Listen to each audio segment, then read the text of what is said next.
Hello friends, welcome back to my channel. मैं हूं आपकी फ्रेंड वर्षा। चलिए फ्रेंड्स, वीडियो को स्टार्ट करते हैं। लेकिन वीडियो को स्टार्ट करने से पहले प्लीज़ मेरे चैनल को सब्सक्राइब कर लीजिए, और अगर आपने चैनल को सब्सक्राइब कर लिया तो इस वीडियो को लाइक कीजिए और अपने फ्रेंड्स के साथ भी इस वीडियो को शेयर कीजिए। तो चलिए फ्रेंड्स, आज की इस वीडियो को स्टार्ट करते हैं।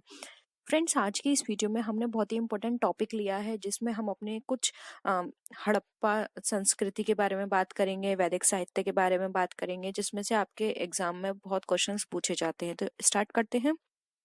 फर्स्ट आता है, हम बात करेंगे वैदिक साहित्य में। फर्स्ट है ऋग्वेद। जैसे कि आप जानते हैं कि हमारे 4 वेद हैं: ऋग्वेद, सामवेद, यजुर्वेद और अथर्ववेद। सबसे पहले है ऋग्वेद। ऋग्वेद ये हमारा प्राचीनतम वेद है। और फ्रेंड्स, इसमें ये भी पूछा जाता है कि इसमें कितने मंडल और सूत्र हैं। तो आप नोट कर लीजिए, इसमें 10 मंडल और 1028 सूत्र हैं। ये भी पूछा जाता है सबसे पुराना कौन सा है, तो ये प्राचीनतम कौन सा है? ऋग्वेद। नेक्स्ट है, इसकी भाषा पद्यात्मक है, यानी कि ये जो वेद लिखा हुआ है पद्य भाषा में लिखा हुआ है। इसमें गायत्री मंत्र का उल्लेख किया हुआ है, जो कि सूर्य से संबंधित देवी सावित्री को संबोधित किए गए हैं, जो कि यानी कि सूर्य से संबंधित है और वो देवी सावित्री को ये संबोधित किए गए हैं। तो ऐसे क्वेश्चन पूछा जाता है एग्जाम में कि गायत्री मंत्र का उल्लेख कहाँ किया गया है, तो वो किया गया है ऋग्वेद में। और ये भी पूछा जाता है कि ऋग्वेद में गायत्री मंत्र का उल्लेख किसको संबोधित करते हुए दिया गया है, तो आपको वहां बताना होगा देवी सावित्री, जो कि सूर्य को संबोधित कर रही हैं। नेक्स्ट है सामवेद। इसमें संकलित मंत्रों को यज्ञ के अवसर पर देवताओं की स्तुति के लिए गाया जाता है, यानी कि सामवेद में जो मंत्र दिए हुए हैं उनको जब यज्ञ किया जाता है तो वो देवताओं की स्तुति करने के लिए उन मंत्रों को गाया जाता है। इसे भारतीय संगीत का मूल कहा जाता है, यानी कि ये भी पूछा जाता है जो भारतीय संगीत का मूल है वो किस वेद में बताया गया है, तो वो बताया गया है हमारे सामवेद में। तो इस तरह से क्वेश्चंस आते हैं। मैंने सिर्फ इन वेदों के अंदर सिर्फ उन्हीं पॉइंट्स को इंक्लूड किया है जो कि जहां से आपके एग्जाम में क्वेश्चंस बनते हैं। तो अगर आप इतना सा भी पढ़ लेते हैं तो आपके वो क्वेश्चंस इजीली फंस जाएंगे। नेक्स्ट है यजुर्वेद। यह एक ऐसा वेद, एकमात्र वेद है जिसकी रचना गद्य पद्य दोनों में की जाती है। तो ऐसे भी पूछा जा सकता है कि वह कौन सा वेद है जिसमें पद और गद्य दोनों में दिए हुई है हमारे, तो वो है हमारा यजुर्वेद। और फ्रेंड्स, ये कर्मकांड प्रधान है, यानी इसमें बताया गया है कि जो जैसा कर्म करेगा उसको वैसा ही फल मिलेगा। तो एक कर्मकांड प्रधान ग्रंथ भी है। नेक्स्ट आते हैं हमारे अथर्ववेद। अथर्ववेद हमारा 4th वेद है। इसमें ब्रह्म ज्ञान, औषधि प्रयोग, रोग निवारण, जंत्र तंत्र, टोना टोटका आदि का वर्णन किया गया है। यानी किसी भी तरह के ब्रह्म ज्ञान की बात की जा रही है। यहाँ पे कॉमा है। ब्रह्म ज्ञान, औषधि प्रयोग, रोग निवारण, जंत्र तंत्र, टोना टोटका आदि का वर्णन किसमें किया गया है? अथर्ववेद में। अब आते हैं हम नेक्स्ट उपनिषद पर। ब्रह्म विषयक होने के कारण इसे ब्रह्म विद्या भी कहा जाता है, यानी कि इसमें ये ब्रह्मा का विषय होने के कारण इसे ब्रह्म विद्या भी कहा जाता है, यानी ब्रह्मा की विद्या। इसमें आत्मा, परमात्मा एवं संसार के संदर्भ में प्रचलित दार्शनिक विचारों का संग्रह मिलता है, यानी कि आत्मा का परमात्मा से किस तरह से संबंध है, किस तरह से उन दोनों का मिलन होता है, ये सारी चीजें उपनिषद में बताई गई हैं। और इनकी संख्या कितनी है? 108। तो आप नोट कर लीजिए, पूछा जाता है कि इसमें कितनी संख्या है, तो इसमें उपनिषद में संख्या है इसकी 108।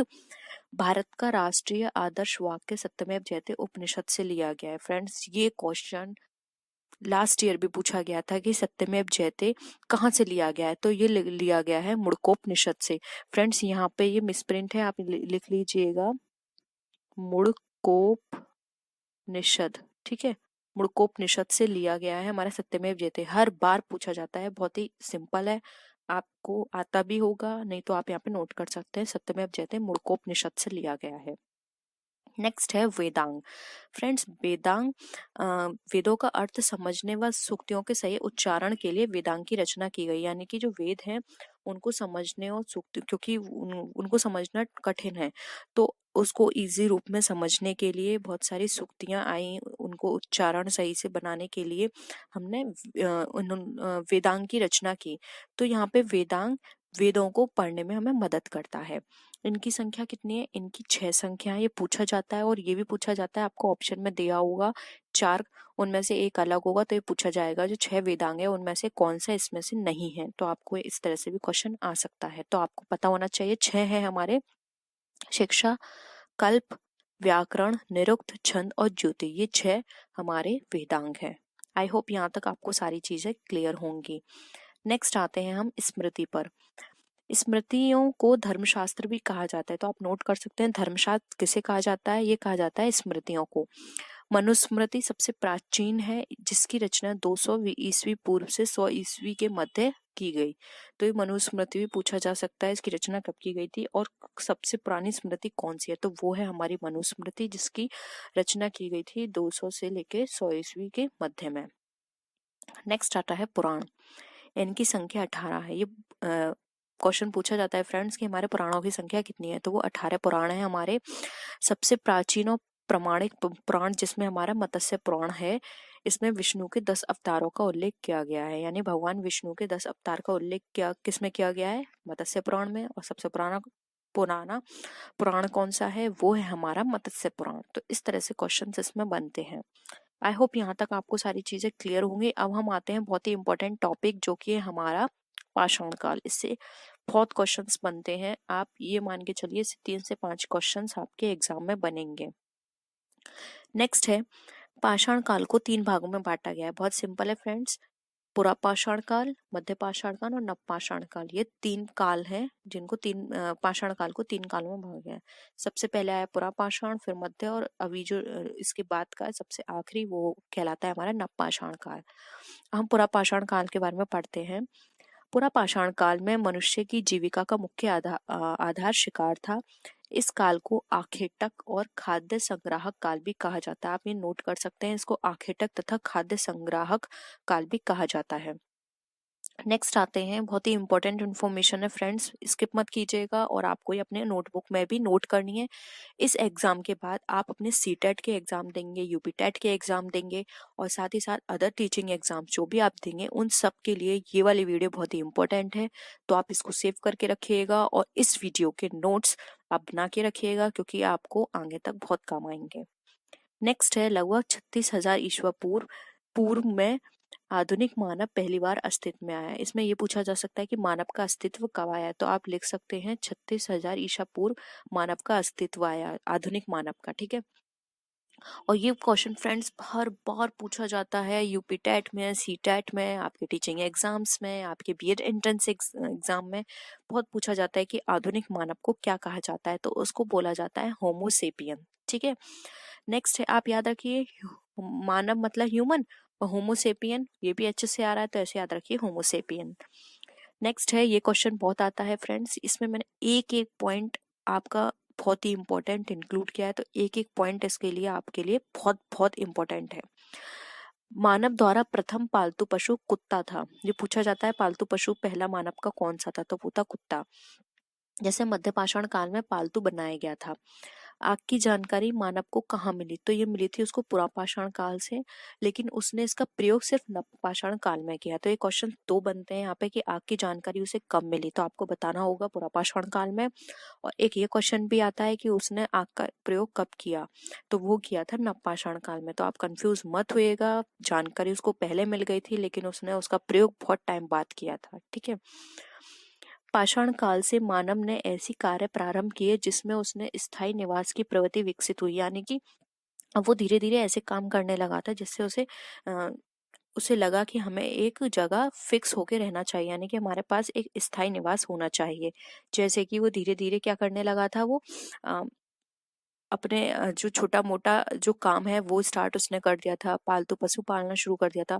तो पालतू पशु पालने के लिए उसको उनको रखना पड़ता था, क्योंकि अगर वो हर जगह मूव करेगा तो उसको उनको पशुओं को भी मूव कराना पड़ेगा, तो इसमें उसको प्रॉब्लम होती थी। इसलिए उसने कहा कि एक स्थायी निवास हमारे पास होना चाहिए। भारत में पाषाण कालीन सभ्यता का अनुसंधान सर्वप्रथम रॉबर्ट ब्रूस फ्रूट ने 1863 में प्रारंभ किया, यानी कि भारत में पाषाणकालीन सभ्यता का अगर हम अनुसंधान की बात करें तो वो शुरू किया था रॉबर्ट ब्रूस फ्रूट ने 1863 ईस्वी में। नोट कर सकते हैं आप। नेक्स्ट है, भारत में व्यवस्थित कृषि का पहला प्रमाण कहाँ मिलता है, तो फ्रेंड्स ये पूछा जाता है कि कृषि का पहला प्रमाण हमें सबसे पहले कहाँ मिला था भारत में, तो वो मिला था मेहरगढ़ में। ठीक है, नोट कीजिए। नेक्स्ट है, बिहार के चिरांद नामक, चिरांद फ्रेंड्स एक जगह का नाम है, बिहार के चिरांद नामक नवपाषाण कालीन स्थल से हड्डी के औजार मिले, यानी कि यहाँ से हड्डी के औजार मिले, जिससे हमें पता चला कि उस टाइम हड्डियों का प्रयोग किया जाता था। हड्डी का औजार बना के वो अपनी रक्षा किया करते थे और शिकार किया करते थे। नेक्स्ट है पाषाण काल के 3 चरणों का साक्ष्य बेलन घाट 3 चरणों का साक्ष्य बेलन घाट इलाहाबाद से प्राप्त हुआ, यानी कि जो पाषाण काल के 3 काल अभी हमने डिस्कस किए, पूरा पाषाण काल, मध्य पाषाण काल, नवपाषाण काल, उन तीनों चरणों का साक्ष्य हमें किससे मिले हैं? इलाहाबाद के बेलन घाट जगह से हमें इनके साक्ष्य मिले हैं। ये साक्ष्य बहुत पूछे जाते हैं कि चावल का साक्ष्य कहाँ मिला, सोने का साक्ष्य कहाँ मिला, हड्डियों का साक्ष्य कहाँ मिला, ऐसे क्वेश्चंस बहुत आते हैं एग्जाम में। नेक्स्ट है औजार में प्रयुक्त की जाने वाली पहली धातु कौन सी थी? Very very very important question है ये। तो सबसे पहले उन्होंने धातु प्रयोग की थी तांबा, और इस धातु का ज्ञान मनुष्य को सर्वप्रथम हुआ था। ठीक है, देखिए आ गया फ्रेंड, चावल की खेती के सर्वप्रथम साक्ष्य कोल्डी हवा इलाहाबाद से प्राप्त हुआ। बहुत पूछा जाता है कि चावल के साक्ष्य कहाँ से मिले, तो ये ऑल आपके लिए बहुत इंपॉर्टेंट है फ्रेंड्स। आप इनको अपनी नोटबुक में, मैं अभी से आपसे बोल रही हूँ, बार बार नोट करके रखिए, और ऐसी जगह नोट करिए कि आपको आगे इनको पढ़ने में आसानी हो, क्योंकि अब ये आपके लाइफ टाइम तक काम आएंगी सारे इंफॉर्मेशंस। नेक्स्ट आता है पहिए का आविष्कार। पहिए का आविष्कार कब हुआ था? ये हुआ था हमारा नवपाषाण काल में। नेक्स्ट है सर्वप्रथम 1921 ईस्वी में राय बहादुर दयाराम साहनी ने तत्कालीन भारतीय पुरातत्व विभाग के निदेशक सर जॉन मार्शल के नेतृत्व में हड़प्पा नामक स्थल की खुदाई कर इसकी सभ्यता की खोज की। यानी कि फ्रेंड्स देखिए, सीधा साधा इसका ये क्वेश्चन बनता है कि हड़प्पा की खोज कब हुई, तो एक क्वेश्चन बन गया 1921 में। फिर ये कहा जाता है हड़प्पा की खोज किसके द्वारा की गई, यानी खोजकर्ता कौन थे? तो वो थे राय बहादुर दयाराम साहनी, और ये किसकी मदद से की गई? तो ये सर जॉन मार्शल की मदद से की गई, जो कि पुरातत्व विभाग के निदेशक थे। तो ये 3 से 4 क्वेश्चंस इस लाइन से बनते हैं आपके। नेक्स्ट है हड़प्पा के पश्चात 1922 ईस्वी में राखलदास बनर्जी ने मोहनजोदड़ो नामक स्थल की खोज की। ये भी पूछा जाता है मोहनजोदड़ो की खोज कब हुई, किसने की? तो ये की थी राखलादास बनर्जी ने। फ्रेंड्स, ये राखला है, ठीक है, राखलादास बनर्जी ने, और कब की? 1922 में, यानी कि 1 साल बाद। हड़प्पा की पहले हुई, मोहनजोदड़ो की बाद में हुई। नेक्स्ट है सिंधु घाटी सभ्यता के अन्य नदी घाटियों तक विस्तृत शुरू का पता चलने के कारण इसे हड़प्पा सभ्यता के नाम से अधिक जाना जाता है। यानी कि जो सिंधु घाटी की सभ्यता है, उसकी नदियां क्या थी? वो बहुत विस्तृत रूप में थी, हड़प्पा सभ्यता तक फैली हुई थी, इसलिए उनको हड़प्पा सभ्यता के नाम से ज्यादा जाना जाता है। नेक्स्ट है भारत में जो सैंधव स्थल थे हमारे, वो सबसे ज्यादा हमारे गुजरात में पाए जाते हैं। ठीक है, सर्वाधिक सैंधव स्थल हमारे गुजरात में पाए जाते हैं। ये क्वेश्चन बहुत इंपॉर्टेंट है। सिंधु घाटी सभ्यता कांस्य युगीन सभ्यता थी हमारी, यानी कांस्य का, यहाँ पे इसको कांस्य युगीन सभ्यता भी बोलते हैं। नेक्स्ट, मोहनजोदड़ो को मृतकों का टीला भी बोलते हैं। क्वेश्चन बहुत आता है कि मृतकों का टीला किसे कहा जाता है, तो वो है हमारा मोहनजोदड़ो। याद कर सकते हैं, मोहनजोदड़ो माँ से स्टार्ट हो रहा है, और मृतकों का टीला ये भी हमारा माँ से स्टार्ट है, तो मोहनजोदड़ो मृतकों का टीला कहा जाता है। ठीक है, नेक्स्ट आते हैं कालीबंगा का अर्थ काले रंग की चूड़ियां से है। ठीक है, कालीबंगा काले रंग की चूड़ियों से होता है। सिंधु घाटी सभ्यता की महत्वपूर्ण विशेषता नगर निर्माण योजना का होना था। हड़प्पा सभ्यता का समाज मात्र सत्रात्मक था, यानी कि हड़प्पा समाज में जो समाज होता था वो माता की जनरेशन से चलता था, जैसे कि हमारा आज का समाज कैसा है? पित्रात्मक है, यानी कि पिता की जो वंश होता है उससे चलता है। ठीक है, उस टाइम क्या होता था? मात्र सत्रात्मक था। नेक्स्ट है कृषि तथा पशुपालन के साथ साथ उद्योग एवं व्यापार की अर्थव्यवस्था के मुख्य आधार थे। यानी कि कृषि तथा पशुपालन की बात की जाए तो वहां पे उद्योग और व्यापार की भी अर्थव्यवस्था थी। नेक्स्ट है हड़प्पा सभ्यता के आर्थिक जीवन का मुख्य आधार क्या था? कृषि। नेक्स्ट, विश्व में सर्वप्रथम यही के निवासियों ने कृषि कपास की खेती प्रारंभ की। यानी कि सबसे पहले किसकी खेती की गई, ऐसा क्वेश्चन आता है तो आपको बताना है कपास की खेती की गई थी।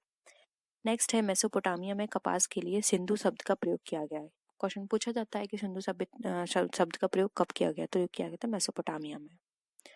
नेक्स्ट है हड़प्पा सभ्यता में आंतरिक तथा विदेशी दोनों प्रकार का व्यापार होता है। तो फ्रेंड्स, ये थी आज की वीडियो। आई होप आपको आज के क्वेश्चंस पसंद आए होंगे। अगर वीडियो पसंद आए तो वीडियो को लाइक कीजिए, अपने फ्रेंड्स के साथ शेयर कीजिए, और किसी भी तरह की कोई भी क्वेरी हो या आप सजेशन देना चाहते हैं तो आप नीचे कॉमेंट सेक्शन में लिख सकते हैं। तो फ्रेंड्स, नेक्स्ट वीडियो में हम फिर मिलते हैं और भी अच्छी वीडियोस के साथ। तब तक के लिए बाय बाय।